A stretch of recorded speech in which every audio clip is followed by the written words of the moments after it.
네, 안녕하십니까. 조대우입니다. 자, 이번 시간 2013년 정보처리 기사 필기에 출제되었던 데이터 통신 과목 20문제를 같이 풀어보도록 하겠습니다.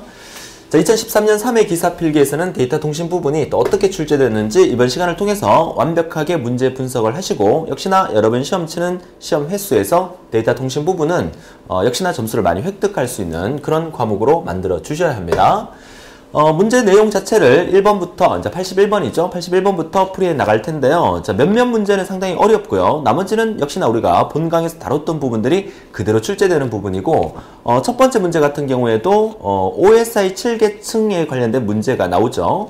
그래서 OSI 7계층 관련된 문제는 한 2문제에서 3문제까지는 계속해서 반복적으로 출제가 되고 있기 때문에 여러분들이 본 강을 정리하실 때, 오픈 시스템 인터커넥션이라는 OSI 7계층에 관련된 내용은 아주 상세하게 암기도 하시고 이해도 하시고 공부를 하셔야 된다는 거 말씀을 드립니다. 자, 그래서 이번 첫 번째 문제 같은 경우에도 이제 2개의 문장을 주면서 어떤 계층에 대한 설명이냐를 찾아라 하는 문제인데요. 자, 인접한 2개의 통신 시스템 간에 상호 신뢰성이 있고요. 그리고 효율적인 프레임 데이터를 전송할 수 있도록 해야 된다는 말이 나오고요. 또는 또 전송 과정에서 데이터 에러 검출 및 회복과 흐름 제어를 조절해서 링크의 어떤성, 효율성을 향상시킨다. 뭐 이 정도 말이 나오면 우리는 답을 바로 보여야 됩니다. 어떤 층? 데이터 링크 계층이 되겠죠. 자, 물덴의 전세표응이라고 여러분들은 1층부터 7층까지 외우셨을 겁니다. 그 중에서 물대니까 두 번째 계층에 해당되는 데이터 링크 계층은 인접한 2개의 통신 시스템 간의 상호 신뢰성과 효율적인 데이터를 전송할 수 있는 층이라는 거 키워드로 외워두시고, 이와 관련된 문제가 나왔을 땐 절대로 틀리면 안 된다는 거 말씀을 드립니다. 자, 81번이었고요. 이어서 82번 가도록 하죠. 자, 82번 문제는 HDLC 프로토콜에 대한 얘기죠. HDLC 프로토콜에서 비트 스토핑이라는 말이 나왔는데, 이 스토핑이라는 말 자체의 그 영어 사전적 의미는 어떤 의미죠? 자, 뭔가의 그 속에 뭘 넣겠다는 그 속에 대한 의미입니다. 뭐 만두속 이렇게도 얘기를 하고요. 자, 그래서 이 비트 스토핑이라고 얘기하는 것은 우리가 어떤 데이터를 전송할 때는 비트 단위로 데이터를 전송하잖아요. 그래서 전송하고 있는 그 전송 통로 속에다가 새로운 비트를 이렇게 삽입하는, 추가하는 그런 형태의 의미를 나타내는 말이기 때문에 여기서 가나다라에서 가장 명확한 말은 바로 이 투명성을 보장한다, 이 말로 여러분들이 정리를 해주시면 되겠어요. 투명하다, 그 안에 비트 내용 내가 속이 들여다 보인다, 이런 의미로 정리하신다면 충분히 쉽게 문제를 찾을 수가 있는 형태고요. 나머지 그 프레임의 뭐 시작과 끝을 나타내 주는 거 아니고요. 뭐 오류 검사하는 것도 아니고 또 흐름 유지하는 거와는 관련이 없고요. 투명성을 보장한다는 거니까 문제를 통해서 정리를 해 두셨으면 좋겠습니다. 자, 이어서 3번 문제 보도록 하죠. 자, 역시나 OSI 7계층 문제가 출제가 됐는데요. 자, 이 OSI 7계층 중에서 가상 터미널이 존재하여 서로 다른, 그죠? 상이한 프로토콜에 의해 발생되는 호환성 문제를 해결한다. 그래서 서로 다른 형태를 나타내는 부분은 우리가 맨 상위층에 해당되는 응용 계층에 대한 부분이라는 거 잘 알고 계시죠? 그래서 키워드는 서로 상이한 프로토콜에 의해 발생하는 호환성 문제를 해결하는 층은 어떤 층이냐? 맨 꼭대기 층이죠. 응용 계층이라고 정리를 하시면 되겠습니다. 자, OSI 7계층 문제 계속해서 나오고 있으니까 전체 그 본강 내용 중에서도 잘 정리해야 된다는 거 다시 한번 말씀을 드리고요. 자, 84번 문제 같은 경우에는 LAN이라고 하는 것은 로컬 에리어 네트워크의 약자로서 근거리 통신망을 얘기하는 거고요. 매체 접근 제어 방식이라고 하는 것은 미디어 액세스 컨트롤이라고 해서 MAC라는 말로 우리가 표현을 많이 하죠. MAC 방식에서 여기에 이제 해당되지 않는 것은 그랬으니까 매체 접근 제어 방식 3가지 여러분 잘 외우고 계실 겁니다. CSMA-CD 방식, 그리고 토큰 링 방식, 그리고 토큰 버스 방식 3가지라는 거. 4번은 아니고요. 그래서 정답은 4번으로 처리하면 되는데, 중요한 것은 여러분들이 이 CSMA-CD 방식이 구체적으로 어떤 것인지, 그리고 토큰 링은 어떤 것인지, 토큰 버스는 어떤 것인지도 본강을 통해서 한 번 더 정리를 하셔야만 된다는 거 말씀을 드릴게요. 지금처럼 이렇게 쉽게 나오면 좋겠지만 구체적으로 묻는 문제도 충분히 나올 수가 있으니까요. 자, 84번이었고요. 이어서 85번 가도록 하죠. 자, 85번 문제는 전송할 데이터가 있는 채널에만 차례로 시간 슬롯을 할당한다. 답 나왔어요, 그죠? 전송할 데이터가 있는 채널에만 보낸다고 하는 것은 바로 이 통계적이라는 의미로 여러분들이 외워두시고요. 그리고 시간 슬롯을 이용하여 시간 슬롯을 나눈다는 거니까 바로 이 시분할 다중화를 의미하게 되는 거겠죠. 그래서 정답은 당연히 4번이 되겠습니다. 다른 건 몰라도 뭐 시간 슬롯을 이용하여 나눈다는 의미가 나온다 그러면 시간을 분할한다는 거니까 시간 분할, 영어로 하면 time sharing 멀티플렉서라고 여러분들이 보시면서 시분할 다중화기다 이렇게 정리를 하시면 되겠고, 전반적인 설명 자체가 이제 통계적과 관련된 설명을 하고 있으니까 뭐 답 찾는 거는 그렇게 어렵지 않다고 보여집니다. 자, 85번까지는 그나마 괜찮게 문제가 출제되고 있어요. 자, 86번 문제를 보게 되면, 자, 다음이 설명하고 있는 전송 방식은 뭐라고 하는가 라고 설명이 되고 있는데, 송신기와 수신기의 동일한 클럭을 사용하여 데이터를 송신하는 방법이다. 동일하다는 얘기는 서로 똑같다는 얘기잖아요. 그죠? 똑같은 상태에서 보내니까 당연히 뭐겠어요? 동기식이죠. 뭐 첫 번째 문장에서 바로 우리가 답을 찾을 수가 있는 부분이고요. 일반적으로 데이터 블럭과 제어 정보를 합쳐서 프레임이라고 부르고요. 프레임 형식은 크게 문자 위주와 비트 위주로 나누어지니까 또 비트 위주의 동기식과 또 문자 위주의 동기식도 같이 정리를 해 두시면 되겠죠. 그래서 86번 문제도 크게 어렵지 않게 답을 찾을 수 있는 형태니까 동기식이 어떤 말인지, 역시나 비동기식이 어떤 말인지, 자, 동기식을 영어로 하면 synchronous라고 하고 비동기식은 asynchronous라고 하죠. 그래서 영어로도 같이 알아두셨으면 도움이 되시겠습니다. 86번이었고요. 자, 87번 문제. 자, 87번 문제는 데이터 링크 제어 프로토콜 중에서 PPP에 대한 설명으로 틀린 것을 찾아라 라고 했는데, 우리 데이터 링크 제어 프로토콜의 종류 3가지 기억나십니까? 물론 4가지까지 있지만 기본적으로 알아야 될 게 BSC 프로토콜, 그리고 HDLC 프로토콜, 그리고 HDLC의 동생에 해당되는 SDLC 프로토콜, 이렇게 우리가 많이 배웠었고, 우리 앞에 문제에서도 HDLC 프로토콜에 대한 설명도 문제가 나왔었습니다. 자, 그래서 이 데이터 링크 제어 프로토콜 중에서 이게 PPP라는 것도 있어요. PPP 프로토콜. 그래서 PPP라고 하는 것은 포인트 투 포인트니까 우리말로 하게 되면 점 대 점을 의미하는 거거든요. 1대1을 의미하는 거죠. 점과 점을 연결하는 형태. 그래서 이 설명으로 틀린 것은 그랬는데 1대1로 연결하다 보니까 오류 복구와 흐름 제어 기능을 제공하지는 않습니다. 이게 답으로 처리를 하시면 되겠고, 그러면 나머지는 다 PPP에 대한 설명으로 맞다는 얘기인데요. IETF의 표준 프로토콜이고요. 또 그 1대1로 점대점으로 하다 보니까 이제 캡슐화 시킨다는 말도 맞는 말이고요. 비동기 및 동기식의 점대점 링크에서 사용할 수 있다. PPP의 의미가 포인트 투 포인트니까 이 말 자체가 그대로 정답이 될 수가 있겠네요. 맞는 말이 될 수가 있겠죠.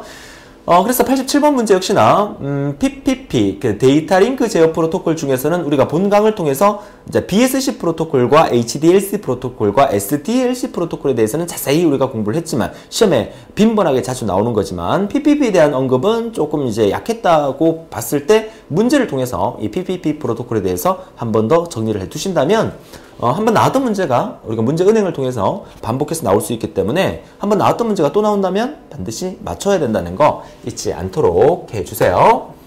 자, 88번 문제로 넘어갔어요. 자, 88번 문제는 너무 쉬운 문제죠. 우리가 HDLC 프로토콜의 프레임의 시작과 끝을 누누이 강조했던 부분이고요.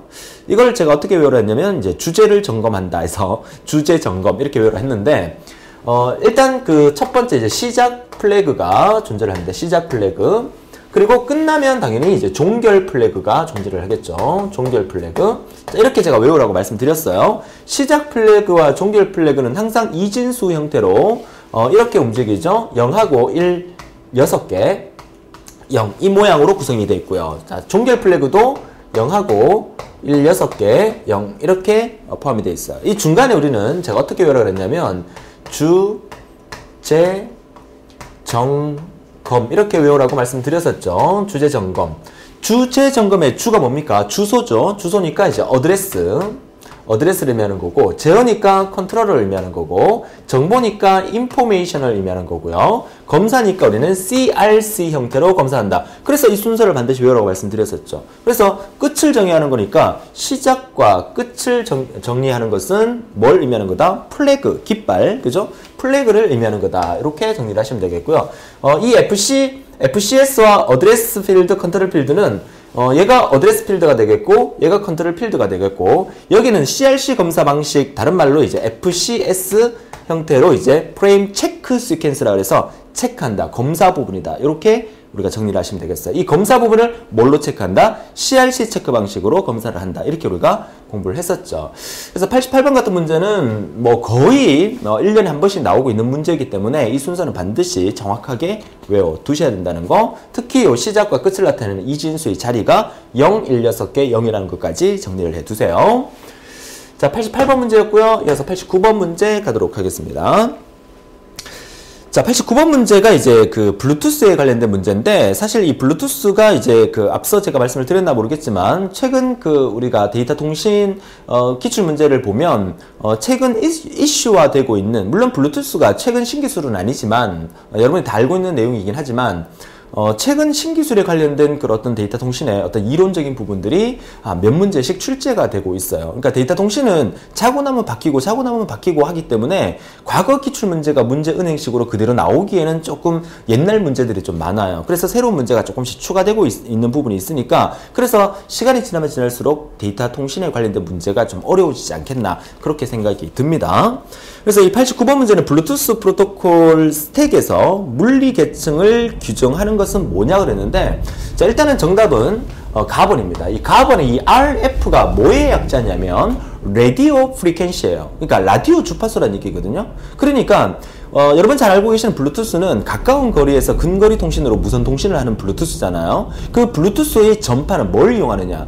우리가 손에 들고 다니는 라디오부터 시작해서 집에 있는 라디오까지, 라디오는 뭐 어디 가더라도 그 라디오 방송을 청취할 수 있는 거잖아요. 그 라디오 주파수 대역을 가까운 거리에서 그대로 이용하는 게 블루투스니까, 그죠? 그래서 이 RF가 블루투스 프로토콜의 스택에서 물리 계층을 규정하는 것은 바로 이 RF의 라디오 주파수다. 이렇게 여러분이 정리를 하셔야 됩니다. 자, 그리고 이제 다음번에 이제 L2 그 CAP라고 하는 것은 그 L2라 그래서 이제 L이 두 개라는 의미인데, 어떤 L이 두 개냐면 이제 로지컬, 그죠? 로지컬 링크의 약자입니다. 그래서 로지컬 링크, 그죠? 그리고 CAP의 약자는 이제 컨트롤 어댑터 프로토콜의 약자인데, 그래서 로지컬 링크 컨트롤 어댑터 프로토콜이라고 해서 이 L2CAP에 대한 부분도 사실 좀 알아두셔야 되고, 그 HID라고 하는 약자는 그 휴먼입니다. 휴먼 인터페이스 디바이스라고 해서 우리 인간이 어떤 디바이스 장치와 인터페이스를 할 수 있는 어떤 형태를 의미하는 거고요. 그리고 이제 RFCOM이라는 용어도 있는데, 이런 용어들도 어떻게 보면 이제 최근에서 우리가 많이 사용하는 용어이기 때문에 본 강의를 통해서 제가 한번 정리를 해 드렸습니다. 그죠? 그래서 본 강의의 내용을 다시 한번 찾아서 이 용어가 어떤 용어인지를 한번 더 찾아보는 연습을 해 달라는 거 부탁을 드리도록 하겠습니다.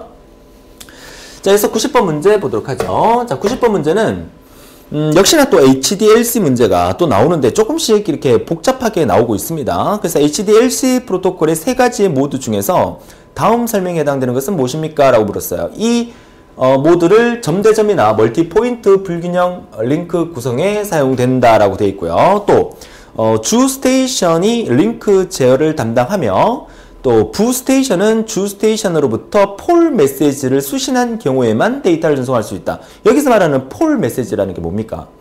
그러니까 허락을 해준다는 얘기죠. 그러니까 주인이 허락을 해주면 그 부하, 그죠? 부는 사용할 수 있다. 이런 의미로 해당이 되는 거니까 이게 뭡니까? 그쵸? 가번이죠? 가가 뭡니까? 우리말로 하면, 그쵸?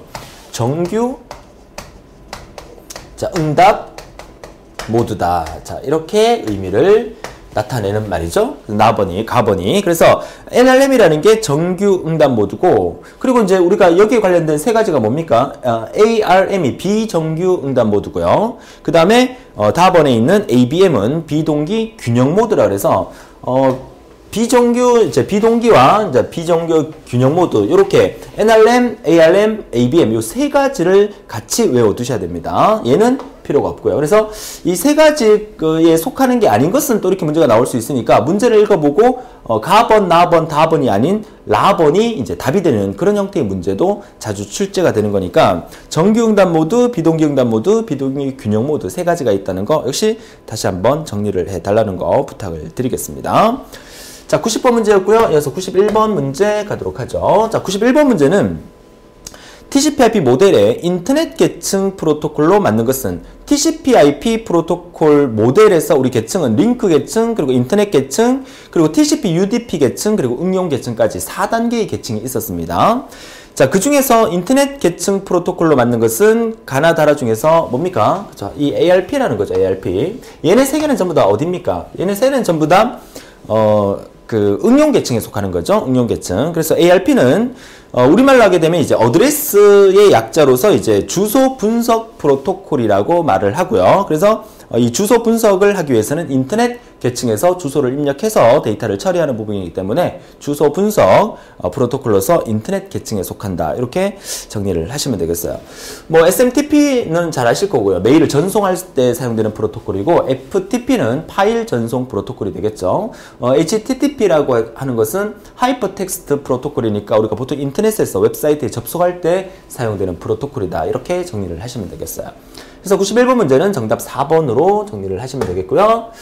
자, 이어서 92번 가도록 하죠. 자, 92번 문제는 역시나 괄호 안에 들어갈 알맞은 용어는 그랬는데 HDLC라는 말이 또 나옵니다. 그죠? HDLC를 기반으로 하는 비트 위주의 데이터 링크 프로토콜로는 X.25의 패킷 교환망, X.25 나오면 패킷 교환망이라는 것도 같이 외우더라고 말씀드렸었죠. 자, 여기서 ITU에서 제정한, ITU라고 하는 것은 국제전기통신연합을 의미하는 거죠.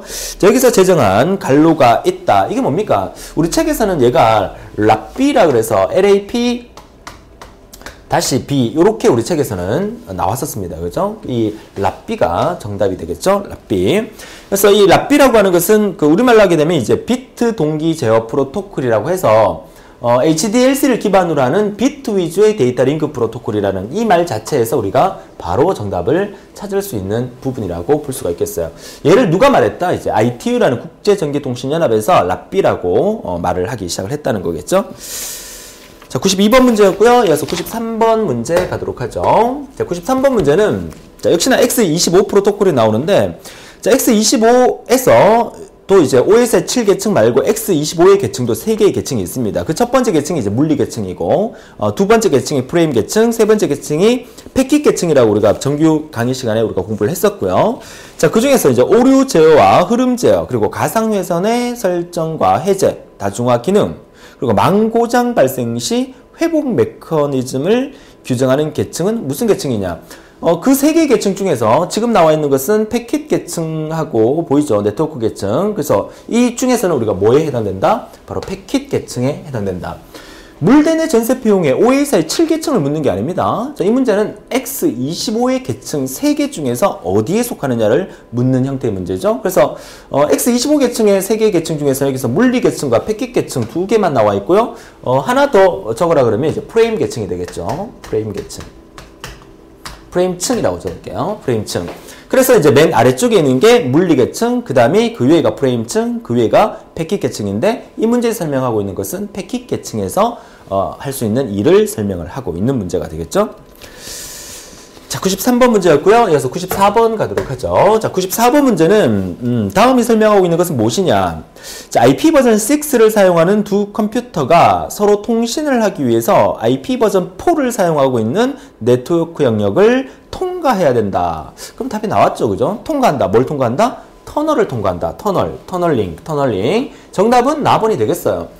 우리가 그 인터넷 그 주소를 지정하는 버전이 IP 버전 6가 있고요. 또 IP 버전 4가 있는데, 우리가 보통 쓰고, 아직까지 쓰고 있는 게 IP 버전 4를 많이 쓰고요. 근데 IP 버전 4에 대한 주소 체계의 그 한계가 지금, 포화 상태이기 때문에 이제 IP 버전 6를 도입하면서 새로운 주소 체계가 만들어지는 건데, 여기서 말하고 있는 것은 그 IP 버전 6를 사용하는 두 컴퓨터가 서로 통신을 하려고 하는데, 그 사이에 IP 버전 4를 사용하는 네트워크 영역을 통과할 때 사용되는 용어가 터널링이다 라는 용어로 정리가 되고 있는 거겠죠. 나머지도 읽어보시면서 이 터널링에 대한 개념을 한 번 더 정리를 해 두셨으면 좋겠네요. 자, 이어서 95번으로 가겠습니다. 자, 95번 문제 역시 IP 프로토콜의 특징으로 옳지 않는 것은 그랬는데, IP 프로토콜의 특징, 라우팅과 간편화 기능 수행하고요. 또 아무래도 이제 비신뢰성 프로토콜이라고 말을 하고요. 3번에 보니까 이제 IP 헤드는 20바이트로 고정된 길이를 가진다 그랬는데, 그 IP 프로토콜에서 그 IP 헤드의 크기가 20바이트로 주로 많이 씁니다. 그래서 그 20바이트가 고정된 건 아닌가 이렇게 착각을 하는데, 20바이트 이상이 될 수도 있고 이하가 될 수 있습니다. 그러니까 이상이 되게 되면 이거 처리하는데 상당히 난감하고 좀 어렵습니다. 그래서 보통 이제 20바이트로 사용을 하고 있지만 말 자체가 이렇게 고정된 길이를 가진다는 말은 틀린 말이죠. 그래서 3번은 틀렸고요. IP 데이터그램은 전소 순서와 도착 순서가 다를 수 있다. 이거 우리가 데이터그램 그 패킷 교환 방식에서 데이터그램 교환 방식에서 많이 했었죠. 출발하는 거와 도착하는 게 서로 다를 수 있다는 걸로 이렇게 산에 올라가는 그 자동차 얘기를 하면서 제가 설명을 드렸던 것 같은데요. 그래서 정답은 3번이 틀렸는 걸로 보시면 되겠고요. 96번 넘어가도록 하죠. 자, 96번 문제는 보내는 측과 받는 측, 송수신 측 간의 전송 경로 중에서 최적의 패킷 교환 경로를 설정하는 기능인 경로 설정 요소가 아닌 것은, 자, 이 문제에서 요구하는 것은 전송 경로를 최적화시키는 거죠. 그럼 경로를 최적화시키려고 그러면 성능이 일단 좋아야 되겠고요. 또 경로를 결정하는 시간도 최대한 단축시킬 수 있으면 좋겠죠. 당연히 경로 배정을 갱신하는 시간도 마찬가지겠죠. 도착지는 내가 어디로 보낼지를 미리 결정해 놓고 이 부분을 선택하는 게 아니라 도착지가 어디든지 간에 깨끗하게 전송하기 위한 그런 어떤 전략을 세우는 부분이기 때문에 당연히 정답은 3번이 되겠죠. 이렇게 쉬운 문제만 나오면 좋겠는데 그죠? 자, 97번 문제. 자, 동기식 문자 지향 프로토콜. 자, 97번 문제입니다. 자, 동기식 문자 지향 프로토콜 프로그램에서 자, 전송될 문자의 시작을 나타낸다. 이런 문제만 나오면 또 얼마나 좋을까요? 문자의 시작을 나타낸다. 자, 이걸 뭐랍니까? 자, 스타트 오브 텍스트의 약자가 되겠죠. 그래서 스타트 오브 텍스트 약자를 따서 STX가 바로 시작을 나타내는 말이죠. 그래서 정답은 3번이 되겠습니다. 자, 이런 문제만 나오면 좋겠죠. 나머지 용어도 본강을 찾아서 SYN이 뭔지, DLE가 뭔지, CRC가 뭔지 한번 찾아보셔야 합니다. 자, 그래서 98번 문제. 역시나 또 98번 문제도 OSI에 관련된 문제가 나왔습니다. 그죠? OSI에 관련된 그 내용을 좀 더 여러분들이 공부할 필요가 있다는 걸 절실하게 느끼고 계시죠? 자, OSI 계층 중에서 물리 계층에서 규정한 특성이라고 할 수 없는 것은, 물리 계층 하면 생각나면 뭡니까? 전기적, 기계적 이런 말 생각나죠? 그리고 절차적. 당연히 답은 3번이 되겠네요. 그래서 OSI 7계층 중에서 하위 계층에 속하는 물대내 전세 표용에서 물리 계층 같은 경우에는 주로 기계적, 전기적, 그리고 절차적 특성을 지닌 형태의 층이라고 볼 수가 있겠고, 오류 제어 특성은 아니라는 거 잘 아시게 될 겁니다. 자, 99번 문제는 이것도 우리가 기출문제, 과거 기출문제에서 한번 봤던 문제인 것 같고요. 여기서 이제 옥텟이라는 단어가 나와서 여러분들이 좀 헷갈렸는데, 우리 그 국제전기통신연합이라는 ITU라는 곳이 있죠. 국제전기통신연합. 여기서 우리가 보통 이제 바이트 단위, 우리는 보통 바이트 단위를 많이 쓰잖아요. 그러니까 8개의 비트가 모여서 하나의 바이트가 구성되는 거. 이것을 이제 ITU에서는 이 바이트를 옥텟이라고도 부르기도 합니다. 그러니까 이 옥텟이라는 말 자체가 바이트라는 말하고 똑같은 말이다. 이렇게 생각하시면 돼요. 그래서 우리가 이제 공부할 때 정리했던 것은 헤드가 몇 바이트? 그쵸? 3번이죠. 헤드가 5바이트고요. 그리고 유료 부하가 48바이트로 해서 총 몇 바이트? 53바이트라고 여러분들이 아마 외우셨을 겁니다. 그래서 이거 그대로 보시면 되는데, 그러니까 단위 자체가 옥텟으로 나오는 바람에 이거 아닌 거 아닐까 해서 다른 거 찍었던 사람들도 있었다고 제가 들었는데요. 비동기 전달 모드에 사용되는 ATM셀의 헤더와 유료 부하의 크기는 각각 몇 바이트입니까? 라는 문제나 몇 옥텟입니까? 라는 문제는 똑같은 문제라는 거 알아두시길 바라요. 자, 99번이었고요. 자, 마지막 100번 문제입니다. 자, 다음이 설명하고 있는 라우팅 프로토콜이 뭐냐? 경로 벡터 제어 프로토콜이라 칭하는 외부 라우팅 프로토콜로서 자율 시스템 간의 라우팅 테이블을 전달하는 데 주로 이용한다. 잘 모르겠어요. 자, 두 번째 문제 읽어볼게요. 자, 초기에 연결될 때는 전체 경로, 키워드 나온 것 같아요. 전체 경로 테이블의 내용을 교환하고, 또 그 이후에는 어떻게 됩니까? 변화된 정보만을 교환한다. 그러니까 초기에 연결될 때는 전체고요. 그 이후에는 변화된 정보만 교환한다는 거. 이걸 우리가 뭐라 그랬습니까? 그쵸? 가번의 보도 게이트웨이라고 그랬었죠. 가번의 BGP라고 얘기를 했었습니다.